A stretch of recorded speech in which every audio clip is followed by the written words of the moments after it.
And yeah, hi, and welcome to my talk that is labeled Tips for Passive Narrative Engagement. And what that means, I'll get to in a second. So, yeah, here's the clicker. Who am I? My name is Jan. As was already told, I'm a game designer. Was a game designer most of my life, but only the last 6 years I'm actually in digital. I was doing pen and P, labs, city games, stuff like that. And right now I'm focusing on digitals. A little passion of mine for long years, but right now I'm earning my bread with it. So, and I'm working at Pixel Federation. It's a lovely small company in Slovakia. And I would tell you a lot of naughty details about it, but I don't have the time. So maybe if you look me up somewhere down after the show, and maybe we can spruce things a little bit up. So, actually anything that is of any interest is on the slide, so you can check that out. So, passive narrative engagement. What is our main storytelling tool? With what do we propel our narrative? How do we get it across? Well, we have one major weapon. And actually, it's like the major weapon, and that is text. We convey stories through text. It's completely all, and especially on the mobile platform, because we can't rely on sound. We can't rely on anything other than text to convey our story. Problem being, our players hate reading. They hate it with a passion. Now, this is like modern mobile gaming. It's like book burning all over again. They're like, oh, hell no, I ain't gonna read that. Skip, skip, skip, skip, skip. Problem is, when you have a narrative experience, you kind of want to get the story across, any means necessary. And today I'm gonna talk about the means necessary. So, the first tip I'm gonna share with you, show, don't tell. You've heard it a million times before, you'll hear it a million times after this presentation, but think of it as a philosophical overhead, kind of. Like the framework in which you have to operate to actually make use of all the other tips that I'll discuss later. Because this is like the alpha and omega. Perfect examples of good show and show, don't tell, and really visual storytelling are kids' cartoons, for instance. They work perfectly with color, they work perfectly with characters, they really do frame the scenes perfectly. Their only problem is, they rely very heavily on exclamation. They're all like, oh, if the damsel in distress lures me into a dark forest, and there are 4 bandits ready to rip out my gut, they just can't resist the temptation to go Admiral Akbar in my face. Well, don't you say? Problem is, as was stated, this is text. Text is bad. We can't rely on text. We can't do exclamations. So what do? What is another medium that we can look up to and actually take a few pointers out of? Silent movies. Silent movies are the perfect example of how you can make a passive narrative. They didn't rely on text. Sure, they had a tablet with text from here to there, but mainly it was about expression. It was about scenery, it was about the pace, the flow. Everything was super crucial because, well, it was silent. So think of, like, everybody knows Nosferatu, right? The pinnacle of German expressionism cinema, fantastic storytelling without a word, without text, actually, as we would say. Everybody knows the final scene. Oh, it's perfect. It's perfect. It's bloody brilliant. And that's what you need to do with your games at every step when you don't want to rely on text. Which you don't, because they don't read. So, crystal clear objectives, super important. This is another tip. The one thing players care about in your game is, if anything else fails, they care about objectives, because that's how they progress. If they wouldn't care about objectives, they're probably not playing your game, and they're not that much of a problem for you now, are they? So, crystal clear objectives, yet full of flavor. So, you really do have to work with location names, location graphics, item names, item pictures. Every objective that the player encounters should be really fleshed out, because this is the focal point of their interest. That is something that they don't want to lose out of their sight. They never will. And that is something that they will always remember. Quest pictures, also a fine tool for creating atmosphere, and everything else should be like really clear. And yet, convey a general sense where the story progresses. Because in an ideal case, the player could tell his story by the objectives he was doing. If you can do that, you pretty much won the battle. Because if you ask the player what he was doing, and he just recites the objectives, and it makes for a compelling story, more or less, bam, you're set. You're set. That's fantastic right there. It's like, oh, what was I doing? Well, I was looking for that golden thingy for the golden-haired dude with the that was living there up in the house, and bam, it's a super rudimentary, but it's still a story. It's not a, if he skipped every bit of text he was encountering on the way, he's still good. So yeah, right now you can see this is from the game I'm working on, Diggy's Adventure. It's like it's a story-based, narrative-driven puzzle adventure. We battle non-readers at every step. So yeah, clear objectives with a quest picture, anything nice. All right, next point. Make mute protagonists speak. Humans, which comprise the majority of your player base, are really good with emotions. We, as a species, are really good at recognizing emotions, at reading faces. What you want to do is try to jam in quest speakers or any portraits or any animation that you can to convey any emotion that you deem necessary for the story that is being told. Is the NPC afraid? Is the NPC angry? Is the NPC relieved? Every bit of this information enhances your story. You have the location name, you have the objective, you know how the NPC felt. Even though you didn't read no text, like you don't have to read the text to see that this guy is mighty worried. He probably left the oven on. And you know something, and together with the objective, talk to that. He probably messed up. So, yeah, that helps you a lot. Another point, very important and super cheap. It's extremely cheap. Make stereotypes work for you. You gotta love stereotypes. Stereotypes do half the work for you. They're great. They're fantastic. Don't shy away. Don't be all artsy-fartsy cinema all about it. No. Make them do their work. They're not connected to they're connected to a lot of emotions. They're connected to a lot of preconceived notions, and you can take advantage of them. For instance, you have a pair, a married pair. Well, make them look like siblings. Yeah, everybody knows married people look the same, right? This is like incest extravaganza right here, right? But it works. It bloody hell works. Of course they're married, right? I hope so, because otherwise Milhouse is in it for a treat. You want an evil character? He better twirl his mustache now, am I right? Dick Dastardly, fantastic bad guy. He's completely iconic. If you have a bad guy without a mustache, you're doing it wrong, right? Pretty much, this is the takeaway from this point. I'm probably a bad guy in my story, yeah. I do have a mustache I can twirl, so yeah, probably the bad guy. So yeah, make these stereotypes work for you, very fine, very clear. Another one, visual storytelling. This is only good for actually games that work with locations. This point is centered on locations. If you don't have locations, maybe you can use them in a map, some of these tips or anything, but visual storytelling with location, you can see the little letter, the stage makes the play. This is all about framing. This is all about framing a narrative and directing the player's focus to points where you want to have it. What that means, setting the stage. Setting the stage means you have to do the framework. You have to frame the focal point you want the player to focus on, set the stage, and then the story may unfold. It has the player's undivided attention. It's perfect. And the second thing is laying down set pieces. Set pieces are super important. Set pieces are the one thing that makes your story and your location memorable.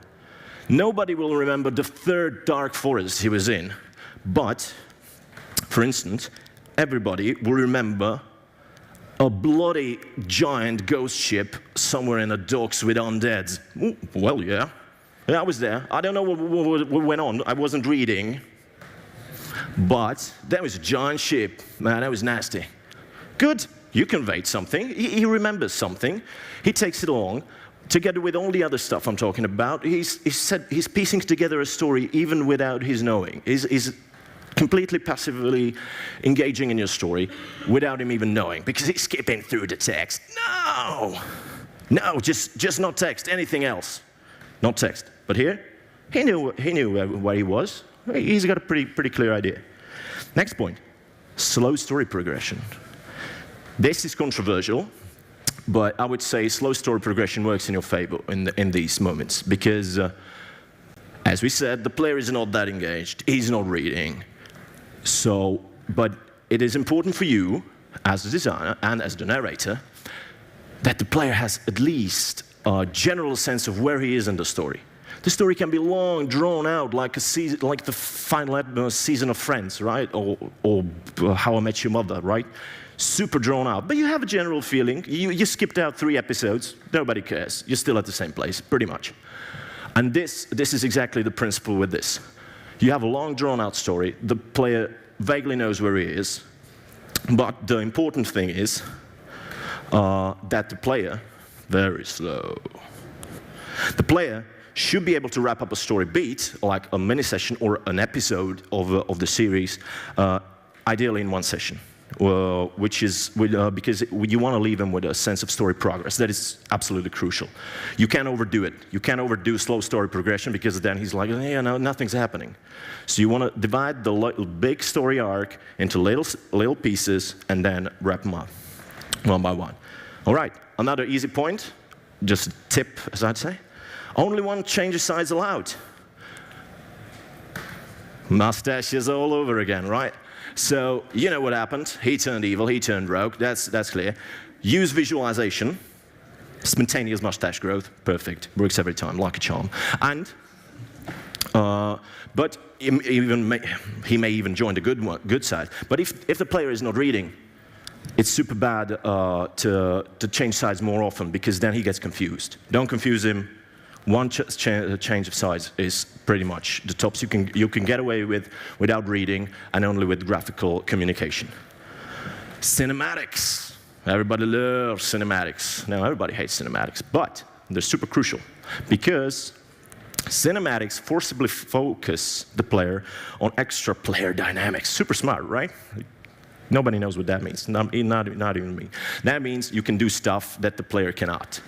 And you can totally drag his head, focus him right in the direction you want to look at, and there he's stuck until the cinematic plays over, and then he can go about his own business. But you sure showed him what is happening. That's very good, it's very powerful, because you can do stuff that you normally can't, like, for instance, dialogue or NPC interactions, anything that is out of the player's reach. For instance, movement. We don't have movement in our game, right? Any time we want to do movement in our game, we have to do it with a cinematic. Critical not to overdo this, of course, because when you take the player out of the narrative, out of the engagement, out of the play, he loses interest, because, yeah, you have your story, and you're very good at telling it yourself, so why don't you? I'm going to stand right here over the beer stand. He loses interest, goes away. Not overdoing it. Music, another point. Super cheap, very effective. Music conveys mood. It is perfect for conveying mood. Mood enhances your story by 1,000-fold. And you really don't need that many tracks. You need, like, what, 4, maybe? One jolly, everything's fine. One dramatic, when things are really tough. One scary, of course, you need that one. And, well, by the way, scary. Horror movies are a fantastic example. Like, you ever tried watching a horror movie without sound? Even the jump scares didn't scare me, because, yeah, she's just walking down the hallway. Perfectly normal. Thing is, with the music, oh boy, my pants were never browner. But without the music, oh, yeah, that was the, ghost, whatevs.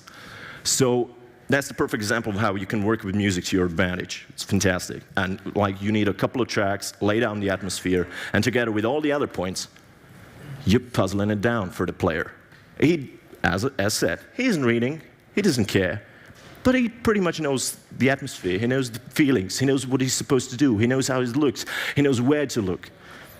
And all that, when you piece together, starts to create a story, right?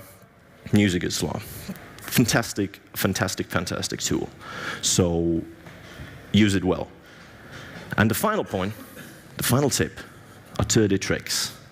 When all else fails, and it will because players are crafty mothers, then you have to rely on dirty tricks. Dirty tricks meaning that you have the tools at your disposal to actually force him to read.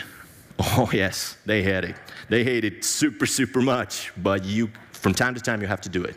What I understand, I give you a couple of examples of dirty tricks. For instance, we have a puzzle game, which means from time to time you have to read hints. You just have to. You have a couple of colored stones, you got a couple of places where you need to put them in. Nothing makes sense. You read the hint that has a cryptic message. Thing is, the hint can be super technical, like put the red boulder on the second position, put the third boulder on the first. Yeah, sure, but it can convey a lot of the story that the player actually needs to read, because else he can't progress. Which means you can write it like this. I, the Dark Lord of this forest, have enchanted this magical boulder with the power of one. Fantastic. You know that there's a Dark Lord, all right? You can't overdo it, but at least you know there's a Dark Lord. Because if you don't read, the Dark Lord never may have his appearance. Right now, you definitely know that there's a Dark Lord. Another example, you have to find out where an NPC is, for instance, in a village, or where their stash of cocaine is. You definitely want to know what that is. So you ask around. Problem is, not every NPC is going to say, oh yes, it's in the right house, right there, near the church, behind the pub. That's where we stash our coke. No, nobody's going to tell you that. You can tell stories. Not everybody knows where the coke is hidden. They shouldn't. And what they may tell you about is a part of their daily lives, how this village is suffering terribly under the Dark Lord mentioned earlier. And already, you're conveying a lot of the story through dirty tricks, because they did have to read. If they wouldn't, they would never find a house. They would never get the boulders to the right position. They wouldn't progress. So you're actually gating progress through text. Super dirty. I told you I was the evil guy. Mustache.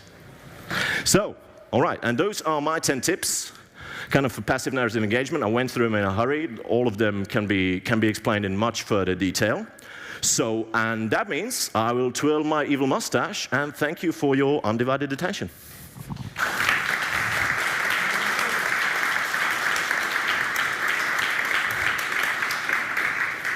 So we're open for questions. Does anyone want to ask? Yes.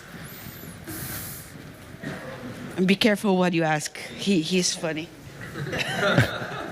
Thank you very much. I can feel the frustration just coming through in your talk. I'm also actually a narrative designer for a mobile game, and it is frustrating. And I was actually going to ask you, your whole talk was about how to get past the fact that your player doesn't read. Yeah, exactly. Like forcing the narrative down their throat no matter what. But the question is, that I'm daily struggling with the problem of why even bother? Like, how do we, at the same time, like, there are players who love the story, who want to read it and who want to experience it, and then there are all the ones that don't. And this talk was maybe more directed at the ones who don't, but at the same time, we have to keep in mind that, like, there are players who actually want to hear the story, and they might not like your stereotypical characters and stuff like that. And that's like a problematic situation. So how do you deal with that? That's pretty simple. Well, it actually depends on what kind of game you do. Like, for instance, we do a story-driven game. For us, it's super critical that we get at least fragments of the story across the player, because this is like, it's a paradoxical situation. Like, the player doesn't want to engage. On the other hand, he's in it for the story, even though he doesn't know it. It's in our case. It's in our case. Of course, this is wildly case by case sensitive. You don't need a story in like probably the majority of games. But when you have a story-driven game like we do, oh, he better get some story, because we're not asking. We're shoving it down his throat. So yes, in our case, it's super important, because for us, story is a major retention factor. So if he has a good feeling, if he knows what he was doing, if he has any if he has any enjoyment and any fond memories, it's good. That's what drives our retention, for instance, with our title. If your retention is not based on story or any of these experiences, feel free to toss it out of the window. But if it is a crucial component, you actually have to work against the player's laziness to make him feel better. It's for his own good. It's for his own good. It's shh. Any other questions? Yes. Wait. I'm coming for you. Do you think it's possible, like, to overcome even the hardest, stubborn players piece by using these tricks to make them understand that it's really good to read the story, make them really interested in the story, so they finally, even if they do not want to do it at any point at the start, to read it finally? Well, if the dirty tricks don't work, I don't know what will. No, they're really stubborn. we tried everything. We tried pleading, we tried intimidating, we tried everything. No, we didn't come up with a way. If we would, we'd definitely use it, and I would definitely make my whole talk about it. But right now, this is like the best we got. What about breaking fourth wall? The fourth wall, super sensitive, super sensitive. The fourth wall, I would say, don't break it at all. As like the baseline, when you really need to do it, and for instance, at least in comedy titles, there will come the time where the fourth wall is like the most delicious joke you can ever tell, and the time will come. Do it in moderation, even if it can be used, even if the tone of your story, of the narrative you provide, actually allows for a fourth wall break. Never overdo it. I had some very bad experiences with fourth wall breaks. We did a couple of events that were pretty much like super fourth wall breaking, and they had like the worst retention we encountered. The people don't like to break the fourth wall that much.